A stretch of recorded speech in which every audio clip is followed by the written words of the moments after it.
आइए आपको ले चलते हैं महर्षि कश्यप की तपोभूमि कश्मीर की वादियों में। कश्मीर को क्रेडल ऑफ सिविलाइजेशन वो पृथ्वी का स्वर्ग भी कहा जाता है। आदि गुरु शंकराचार्य ने केरल से कश्मीर की यात्रा की, वो उच्चतम ज्ञान को प्रस्तुत हुए। शंकर देव ने महान नाट्य शास्त्र की रचना यहीं कश्मीर की भूमि पर की। कुषाण वंश के प्रतापी शासक कनिष्क द्वारा चौथा बौद्ध सम्मेलन यहीं कुंडलवन में संपन्न हुआ। महान सम्राट ललितादित्य इसी भूमि पर शिखर को प्राप्त हुए। नमस्कार दोस्तों, मेरा नाम है मुरारी कुमार। आइए जानते हैं कहानी कश्मीरी पंडितों की। जम्मू और कश्मीर को जोड़ता है जवाहर सुरंग। जवाहर सुरंग के एक तरफ जम्मू है तो दूसरे तरफ कश्मीर। 19 जनवरी 1990 ये दिन जो होलोकॉस्ट डे के तौर पर मनाया जाता है। 19 जनवरी 1990 की वो काली भयानक स्याह रात, वो क़यामत की रात, जब जवाहर सुरंग होकर कश्मीर से लाखों कश्मीरी पंडित जम्मू शरणार्थी कैंप पहुंच रहे थे। विश्व इतिहास में यह पहली बार हुआ कि बहुसंख्यक आबादी अपने आशियाने से बेदखल हो रहा था, और यह सब कुछ हो रहा था स्वतंत्र व लोकतांत्रिक भारत में, जहां संविधान को सबसे ऊंचा दर्जा प्राप्त है। इसी कश्मीर में इसी कश्मीरी पंडितों के मौलिक अधिकार को छिन्न भिन्न कर दिया गया। इन्हीं कश्मीरी पंडितों को उनके भाग्य पर छोड़ दिया गया। इन कट्टरवादी विचारों को हवा दी वहाँ के राजनीति ने। 1982 ईस्वी में शेख अब्दुल्ला की मृत्यु के बाद फारूक अब्दुल्ला जम्मू कश्मीर के मुख्यमंत्री बने। 1983 ईस्वी में नेशनल कॉन्फ्रेंस इंदिरा गांधी की कांग्रेस के खिलाफ चुनाव में उतरी, वो जीत हासिल की। 1984 ईस्वी के लोकसभा चुनाव में यह कड़वाहट नेशनल कॉन्फ्रेंस और कांग्रेस के बीच और बढ़ गई।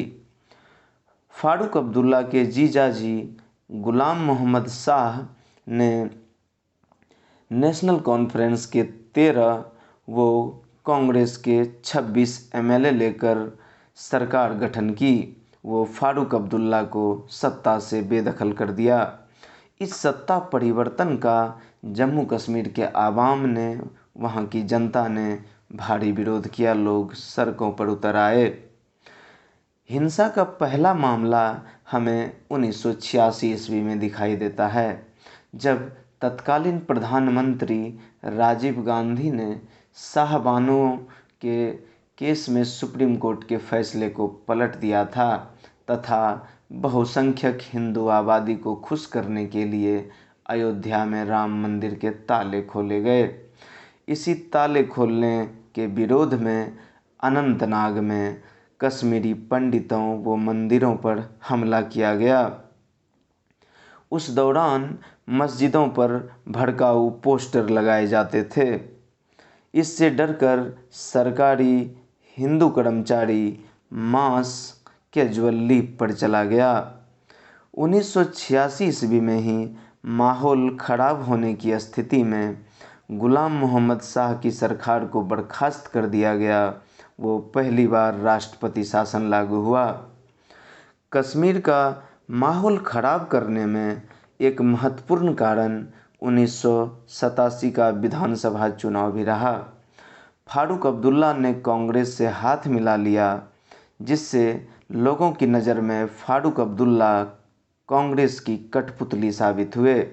इस तरह नेशनल कॉन्फ्रेंस वो कांग्रेस गठबंधन के सामने एक ताकतवर संगठन उभरा, जिसका नाम था MUF, Muslim United front.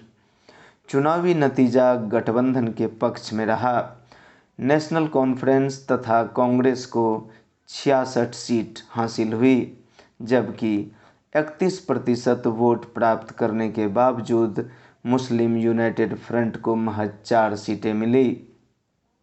National conference और कांग्रेस गठबंधन पर चुनावी धांधली का आरोप लगा। गठबंधन के खिलाफ अलगाववादी लोग लामबंद हो गए। मुस्लिम यूनाइटेड फ्रंट के मोहम्मद यूसुफ चुनाव जीत रहे थे, जबकि शाम होते होते उन्हें हारा हुआ घोषित किया गया। यही मोहम्मद यूसुफ जब विरोध करने लगे तो उन्हें 20 महीने तक सलाखों के पीछे डाल दिया गया। जब मोहम्मद यूसुफ जेल से बाहर निकला तो वो आतंक के रास्ते पर चला गया। वो हिजबुल मुजाहिदीन अर्थात HM का सरगना बना। इसी हिजबुल मुजाहिदीन का सरगना मोहम्मद यूसुफ का पोलिंग एजेंट था यासीन मलिक, जो आगे चलकर जम्मू कश्मीर लिबरेशन फ्रंट अर्थात JKLF का चीफ रहा। JKLF ही वो संगठन था जिसने युवाओं को हथियार उठाने के लिए उकसाया था। खुलेआम कश्मीर से पिंडी पिंडी चिल्लाते हुए बसें चलती थी, जिसमें कश्मीरी युवाओं को रावलपिंडी ले जाया जाता। वो उन्हें हथियार, असलहे, बारूद चलाने की ट्रेनिंग दी जाती। घाटी में धीरे धीरे कट्टरवाद हावी होना शुरू हो रहा था। 1988 के आते आते सिनेमा घर, बार, ब्यूटी पार्लर, लाइब्रेरी आदि आतंकवादियों के निशाने पर थे। दूसरी तरफ ऐसे समझें कि हमारी पृथ्वी की स्वर्ग खूबसूरत कश्मीर की वादी आतंकियों के हवाले हो रही थी। कश्मीर जल रहा था।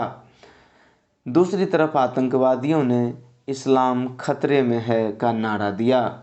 इसी समय जम्मू कश्मीर लिबरेशन फ्रंट अर्थात JKLF ने कश्मीर छोड़ो का नारा बुलंद किया। ठीक इसी समय हत्याओं का अंतहीन सिलसिला शुरू हो गया। पहली हत्या हुई 14 नवंबर 1989 ईस्वी को। तत्कालीन भाजपा अध्यक्ष व वकील टीकालाल टपलू की। जम्मू कश्मीर लिबरेशन फ्रंट के मकबूल भट्ट को फांसी देने अर्थात फांसी की सज़ा देने वाले जज नीलकांत गंजू की सरेआम हत्या कर दी गई। इस समय गलियारों में, मस्जिदों से एक ही नारा दिया जाता था, रालिब गालिब चालित अर्थात कन्वर्ट, लीव और डाई। धर्मांतरित कर मुसलमान बन जाओ या कश्मीर छोड़ दो या मृत्यु को प्रस्तुत हो। तत्कालीन प्रधानमंत्री BP सिंह की सरकार के गृह मंत्री मुफ्ती मोहम्मद सईद की बेटी रुपिया सईद का अपहरण जम्मू कश्मीर लिबरेशन फ्रंट के आतंकवादियों ने कर लिया, जिसके एवज में भारत सरकार घुटने टेकने को मजबूर हो गई। वो जम्मू कश्मीर लिबरेशन फ्रंट के 5 आतंकवादी छोड़े गए। 4 जनवरी 1990 को हिजबुल मुजाहिदीन के उर्दू अखबार आफताब में इश्तिहार दिया गया, कश्मीरी पंडित यहाँ से चले जाएं वरना अंजाम बहुत बुरा होगा। खैर 19 जनवरी 1990 को भारत सरकार ने जगमोहन को जम्मू कश्मीर का गवर्नर नियुक्त किया। जगमोहन साहब पहले भी 1984 से 1989 तक जम्मू कश्मीर के गवर्नर रह चुके थे। जगमोहन की नियुक्ति के विरोध में फारूक अब्दुल्ला ने इस्तीफ़ा दे दिया और इंग्लैंड चले गए। इस नियुक्ति के बाद कश्मीरी पंडितों पर हमले और तेज हो गए। 19 जनवरी 1990 की यह रात क़यामत की रात थी। यह काली स्याह रात थी। कश्मीरी पंडितों के आशियाने को जलाया जा रहा था, उन्हें मारा जा रहा था। कश्मीरी पंडितों की बहन, बेटियों, उनकी महिलाओं को अगवा कर बलात्कार व नृशंस हत्याएं की जा रही थी। कश्मीरी पंडितों को रातों रात घर छोड़कर दर-दर की ठोकरें खाने को मजबूर होना पड़ा। आंकड़े बताते हैं कि करीब 2.5 लाख से 5 लाख कश्मीरी पंडित बेदखल हुए। यह सिलसिला यूं ही चलता रहा। इसमें 13 फरवरी 1990 को दूरदर्शन श्रीनगर के निदेशक लासा कौल की हत्या व 1 मार्च 1990 को रेडियो कश्मीर के सहायक निदेशक PN हांडू की हत्या भी शामिल है। शरणार्थी के तौर पर बात करें तो शरणार्थियों के रूप में भी कश्मीरी पंडितों का जीवन नर्क सा ही रहा। महिलाएं शारीरिक व मानसिक दबाव की शिकार थी। 60% से ज़्यादा महिलाएं 34 साल की उम्र तक की थी। 1990 से 1997 के बीच लगभग 800 कश्मीरी पंडितों के बच्चे मनोवैज्ञानिक रोग से ग्रस्त पाए गए।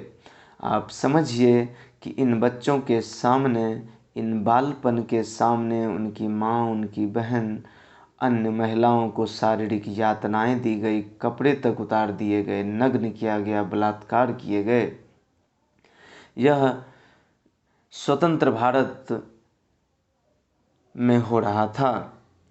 विस्थापन के बाद इन पंडितों ने जम्मू व दिल्ली में रहना शुरू किया। इन्हें 30 साल से न्याय की उम्मीद है, जहां ये वापस कश्मीर लौट सकें, जहां इनका हंसता खिलखिलाता बचपन मौजूद है। आप सभी लोगों से ये रिक्वेस्ट है कि एक फ़िल्म आई है द कश्मीर फाइल्स। यह बहुत ज़रूरी फिल्म है, एक ऐतिहासिक दस्तावेज है कि राजनीति ने किस तरह से हमसे सच को छुपाया है। तो उम्मीद है कि ये वीडियो आपको ठीक लगा होगा। तो हमारे चैनल को सब्सक्राइब कीजिए